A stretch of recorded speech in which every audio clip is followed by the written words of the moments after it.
مخلوقات کا حق بھی رکھا ہے۔ اللہ نے ہم کو اپنے لیے پیدا کیا، اپنی عبادت کے لیے پیدا کیا، آخرت کے لیے پیدا کیا، تو اس کے مطابق ہم کو احکام دیے تاکہ اللہ کا حق ادا ہو سکے۔ ان احکام میں ایمان ہے، اللہ کی معرفت، رسول اللہ صلی اللہ علیہ وسلم کی معرفت، یہ ساری چیزیں داخل ہیں۔ اور ان احکام میں نماز، روزہ، حج اور زکوٰۃ ہے۔ ان سب چیزوں کا ہم کو مکلف بنایا گیا۔ ان احکام میں اخلاق ہیں، عادات ہیں، ہمارے معاملات کیا ہونے چاہیے لوگوں کے ساتھ، یہ بھی ہیں۔ یہ سب چیزیں فی الجملہ اللہ کا حق ہے، لیکن اسی کے ساتھ اللہ نے بندوں کا حق رکھا ہے، بندوں پر بندوں کا حق رکھا ہے۔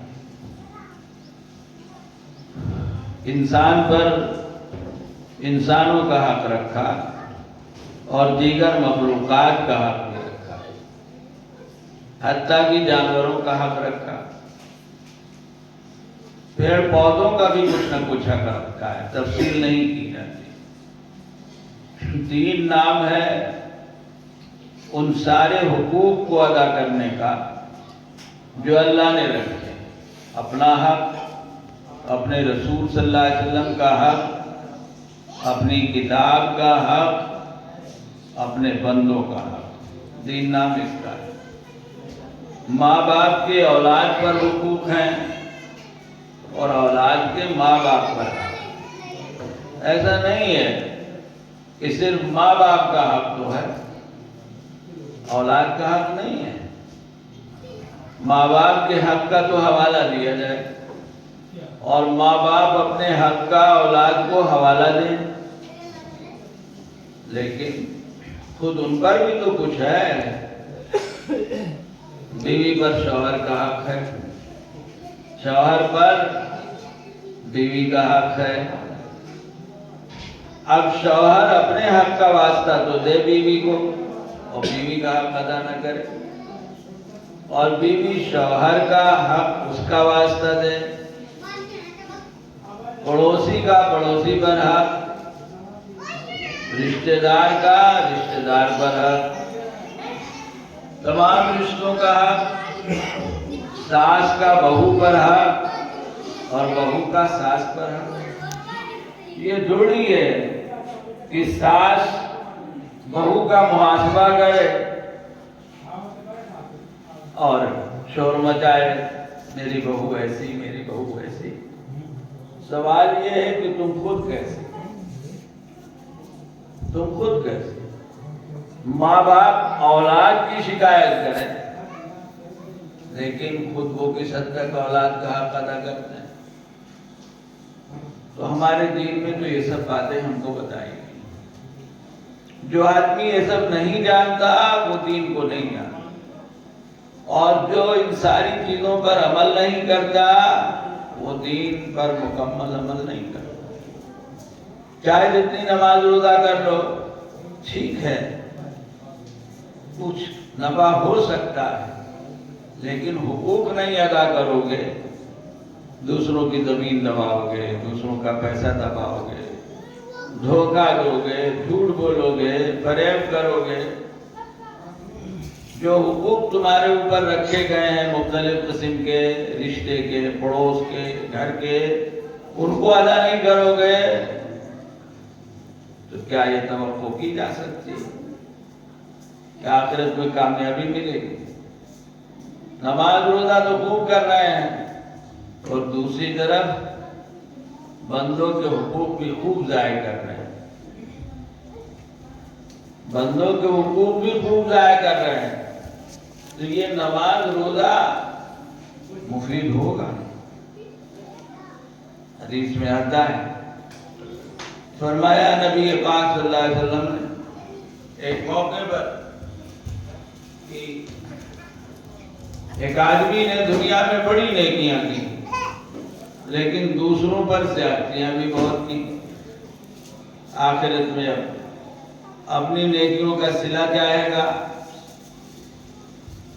ٹھیک ہے اللہ نے نظام رکھا ہے لیکن جن لوگوں کے ساتھ زیادتیاں کی ہیں وہ سب کھڑے ہو جائیں گے کیونکہ وہ عدالت تو ایسی ہے نا بھائی کہ وہ عدالت قائم ہونی ہے اور اس عدالت میں سب کو انصاف ملنا ہے. کسی کا حق رہ نہیں جائے حتیٰ کہ جانوروں کا حق بھی نہیں رہ جائے گا. وہ عدالت تو ایسی ہے. حدیث میں ہے کہ اگر دنیا میں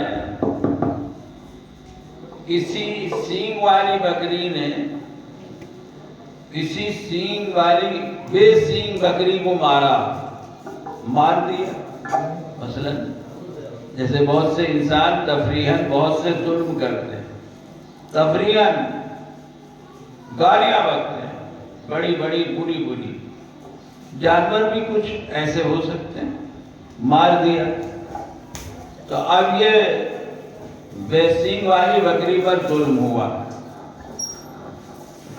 آخرت میں اس کا بھی حساب اور انصاف ہوگا اور وہ اس طرح ہوگا. حالانکہ آخرت کا حساب کتاب جنت اور جہنم یہ جانوروں کے لیے نہیں ہے یہ انسانوں کے لیے ہے یا جناتوں کے لیے ہے. بس